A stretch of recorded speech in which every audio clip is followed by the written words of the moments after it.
First commandment says, thou shalt have no other gods. There was a family that had two boys and two girls. The first boy was called Pana, the second one was Pena, the third one was Pina, and the fourth one was Pona. And they were asked each to say what they love most. Pana said he loved chapati most. Nothing else he loved more than that. No one else. Pena said, I love my aunt most. There is nothing or anybody else I love more than my aunt. Pina said, I'm not very sure, but I think I love my parents most. And Pona said, it's a very difficult question. If what you want to mean is anybody or anything I love most, then I love God most. And therefore, there cannot be something I like or somebody I love more than God. He created me, and when I die, I'll go to him. I love God most. The four boys decided to go to the father to help them know who is right. And the father said, the first commandment says, thou shalt not have any other God. And the father explained that the thing you love most, that's your God. God is the person or the thing you love most, or the thing you fear most, that's your God. So if, for example, you love your aunt most, that means you can never want to annoy her. Even if she asks you to do something that will make God unhappy, you'd have to obey your aunt because you love her most. So the boys learned all other loves cannot compare with the love we have for God. The second commandment says, you will not make an image of God. That means God cannot be, has never seen, will never be seen. So whatever picture of God you have ever seen, it is fake and not real. There was this family that was made up of father, mother, and two boys. And they were going on holiday to another country. When they went to this other country, they were surprised to see almost everywhere they went, there were people with images, and they would tell us, this is my God, an image. In a shop, there's a certain corner, again, they see an image and they are told that is God, that is their God. And when somebody is passing near there, he will kneel down. And they ask their mother, what are they doing? So the mother explained that these people do not obey the second commandment. They have made these images and they believe these images are God. When they pray, they do not believe in a God who is not seen. They pray to this image and imagine the image can answer prayer. So the older boy said, what is the problem? Why can somebody tell them that a stake cannot work, cannot answer prayer? After all, it is a carpenter who made that thing. How can something a carpenter made become God?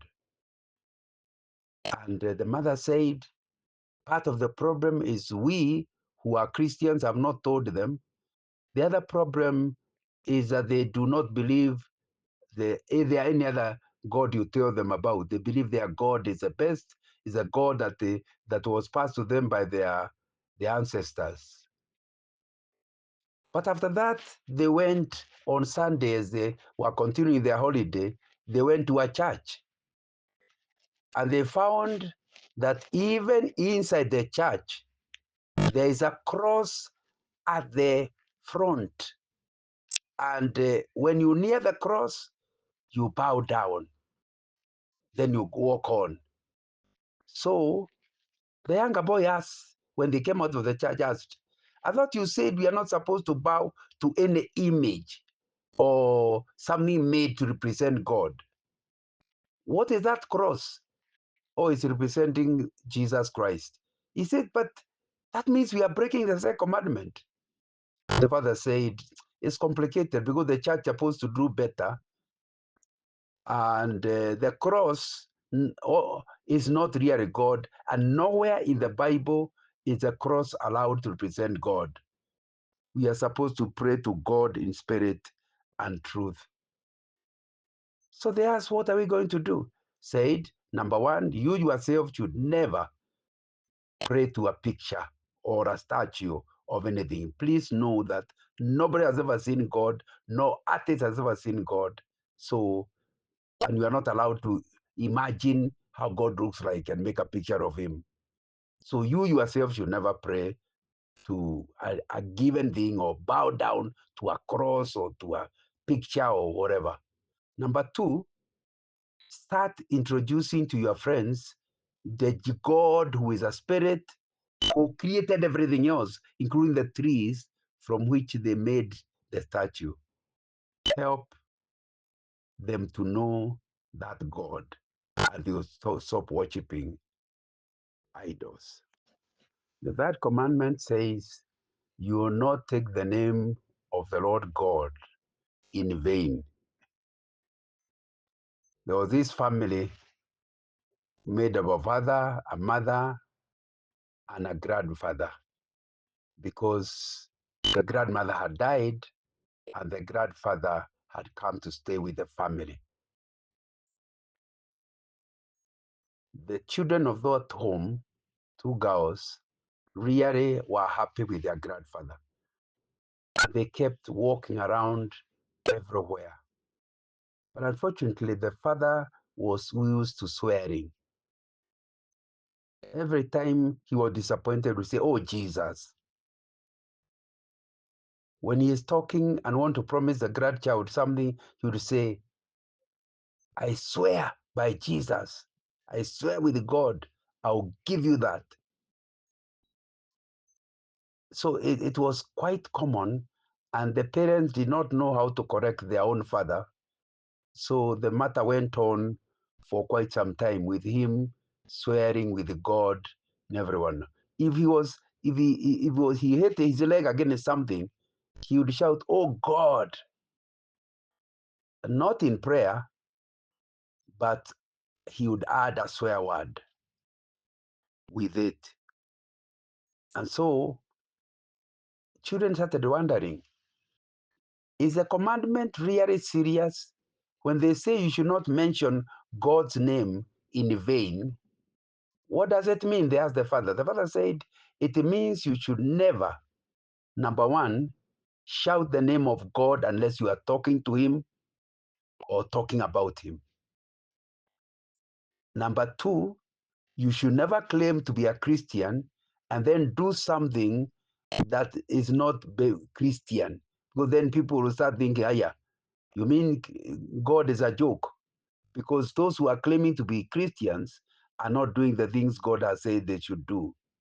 Thirdly, not to take the name of the Lord in vain means not to speak or say things which he has not said and then ascribe them or say that it's God who actually said.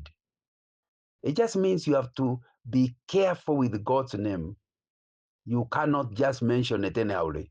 And when you mention it, it must be with special care and in a way of wanting to point God to fear God and not just treat him like every other person around. It's not like a human being. He created all of us.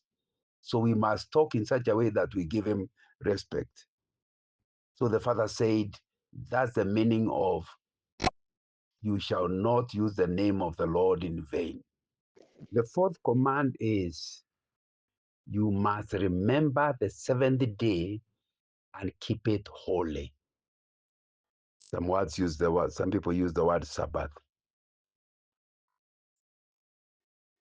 There was this family made up of father, mother, and one daughter and one son. The son was called Kato, and the daughter was called Keto. They lived together and they were very, very happy with each other. They enjoyed their company and they were very hardworking.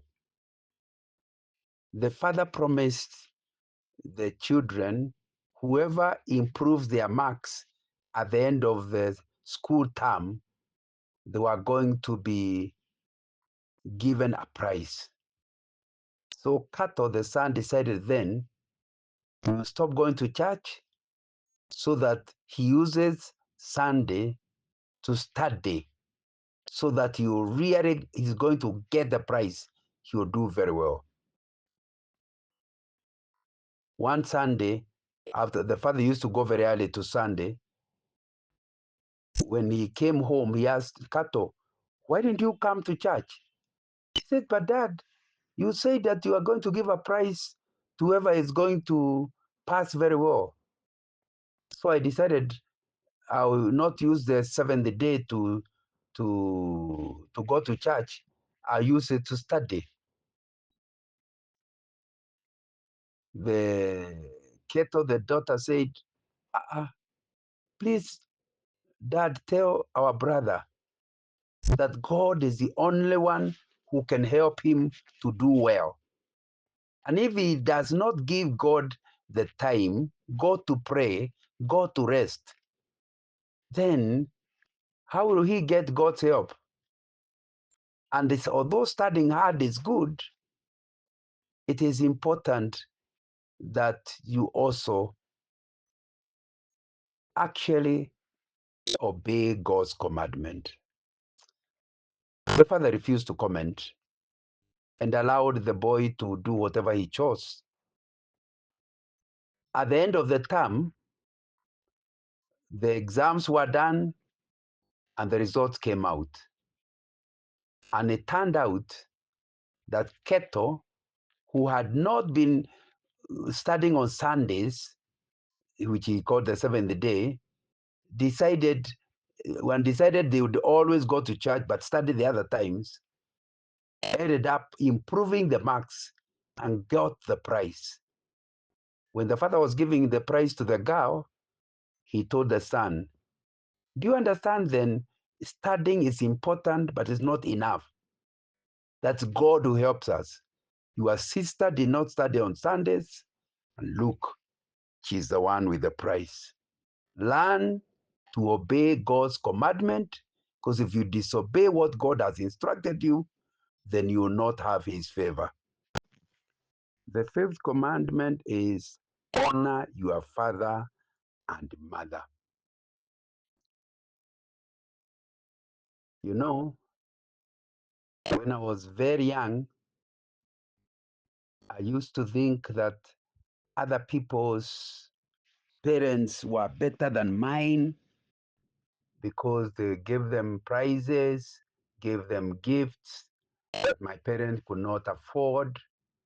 And so I started thinking, I wish I was born by those parents. It took quite a bit of time as I grew older to understand that those families for sure had more money, the children had more gifts, but they were not happy.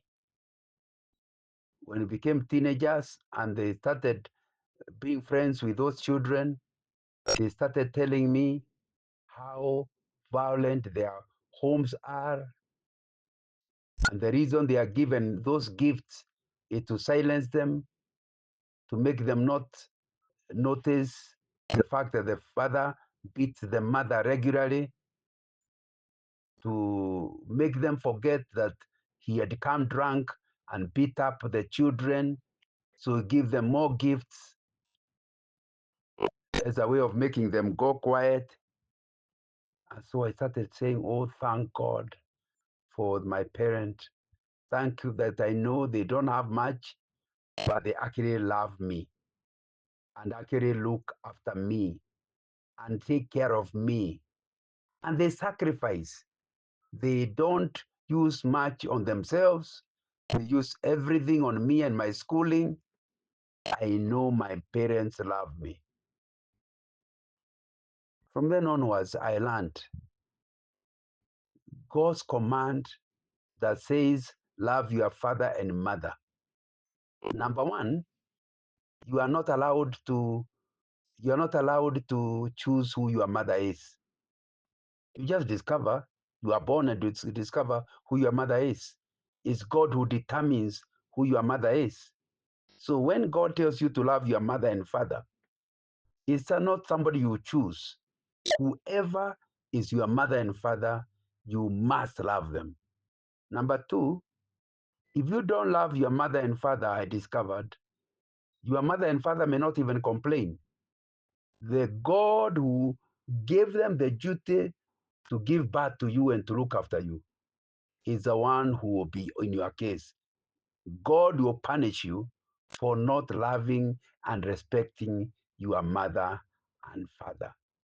And thirdly, since God is the one who has said that you honor your father and mother, if I honor my father and mother, even if they are not good, even if they don't help me very much, but I honor them, then I may not get anything from my parents, but I will get something from God who told me to honor them.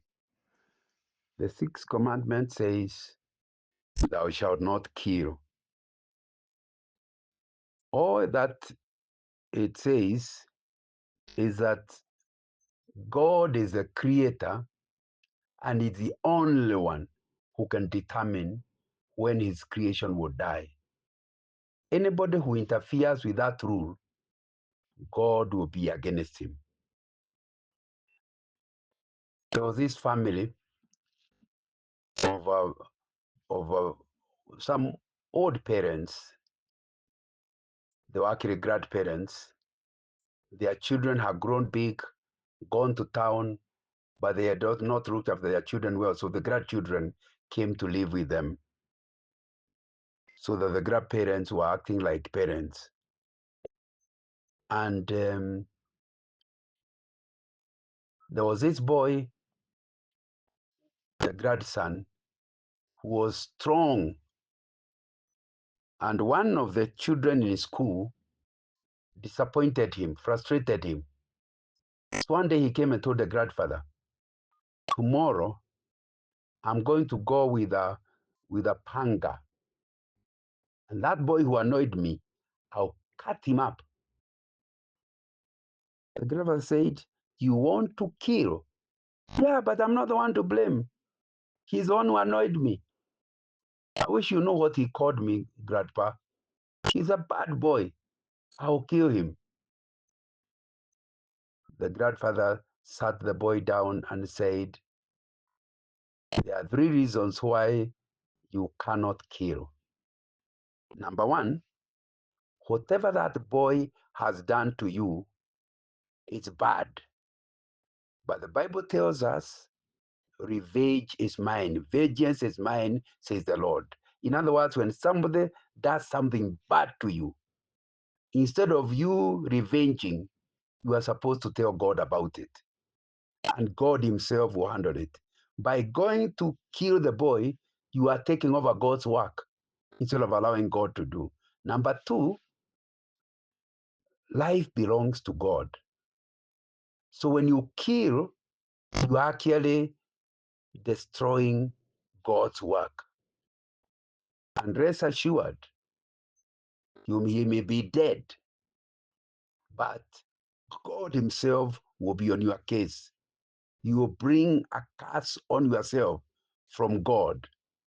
Because when you kill God's life, God himself will deal with you.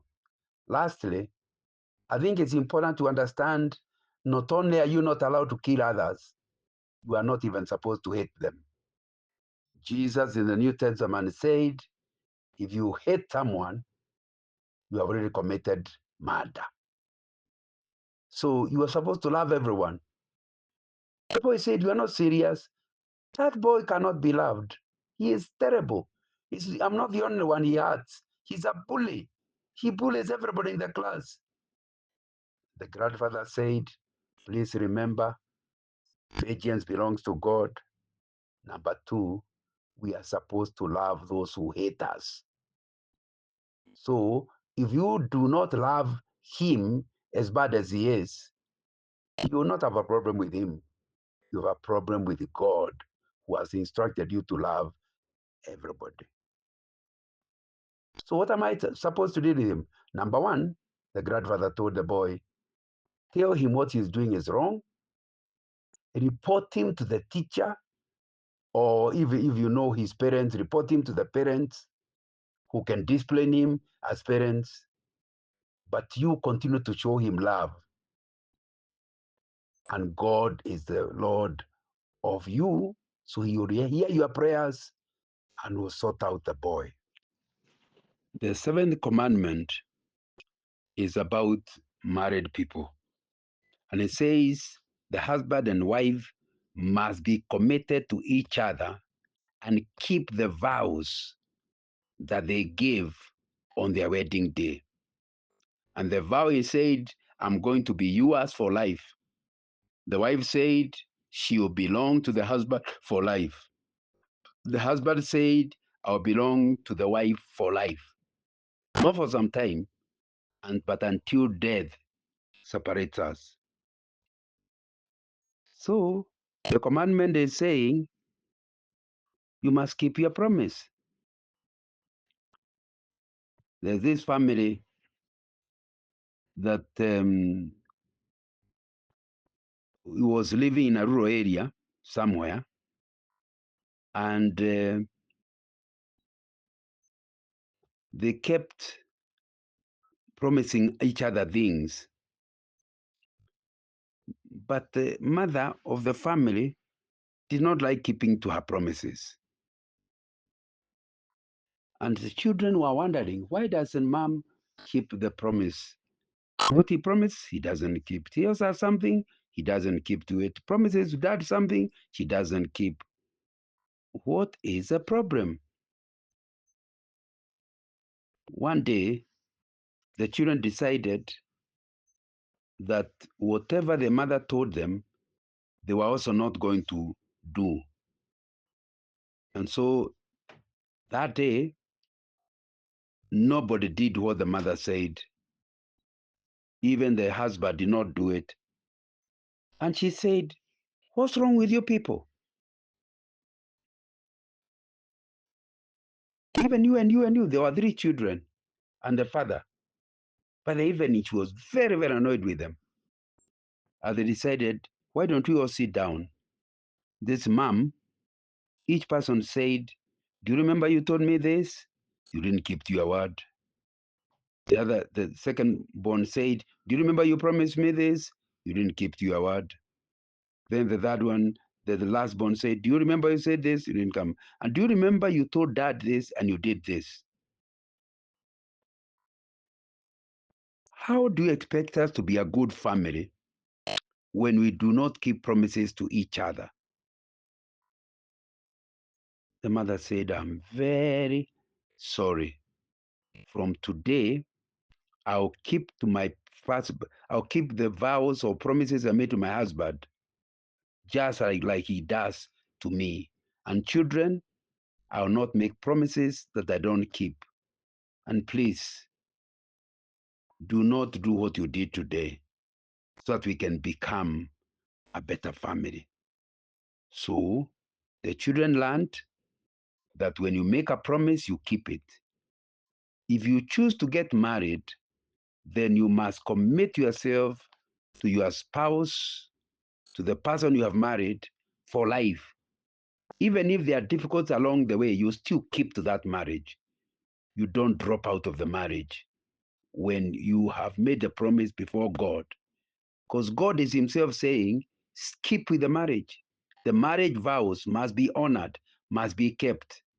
When you don't keep them, God will be unhappy with you. The 8th commandment says, thou shalt not steal. And what is stealing? Stealing is taking secretly what belongs to another without their permission. That is stealing. Or using what belongs to your sister or your brother without actually telling them, or without their permission. It means if you want to obey this commandment, whatever belongs to other people, even if you need it, don't use it until they give you permission. There was this family of 2 boys, a dad and a mom. They went on a trip, and when they were away in a trip in a hotel, the the, the boy was sharing. They all had their own room. The boy was in one room, the girl in the other room, and the couple, the father and mother were in another room. And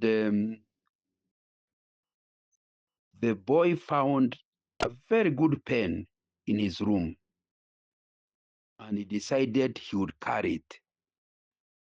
When the holiday ended and they were home, the father noticed he had a very expensive pen.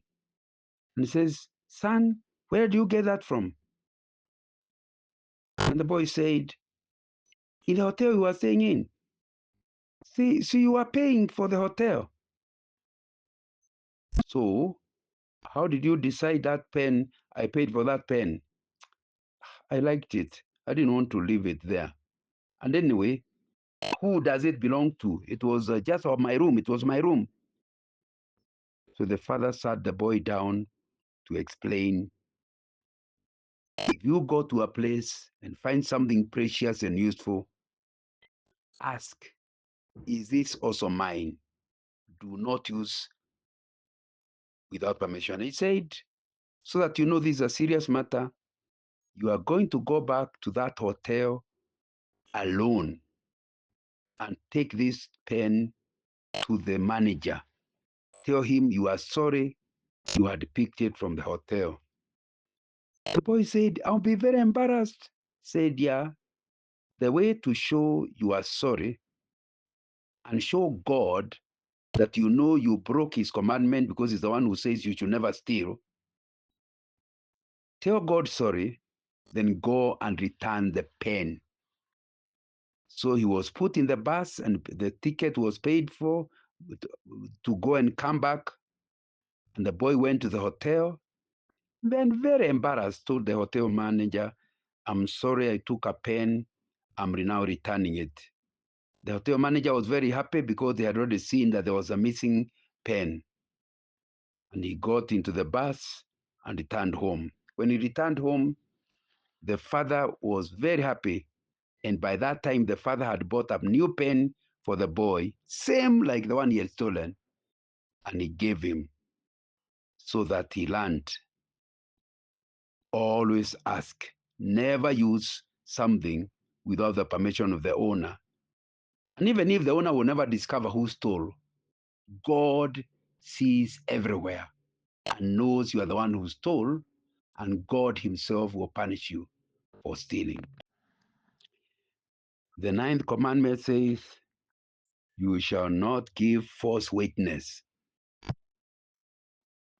This looks more like you come home and you find that something has broken in your hands, but nobody can see. So you hide it somewhere and say nothing and pretend you have not even been in the kitchen.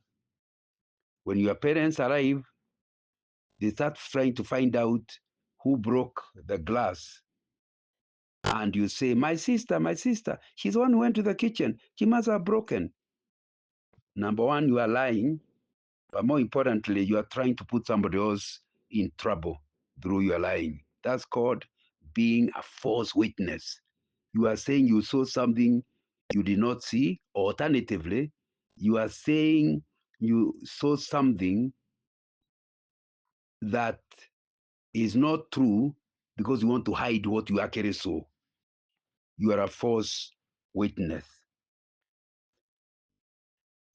In order for the parents to explain to the boy what he had done in falsely accusing the sister was bad, they decided in their next trip they would teach the boy a lesson.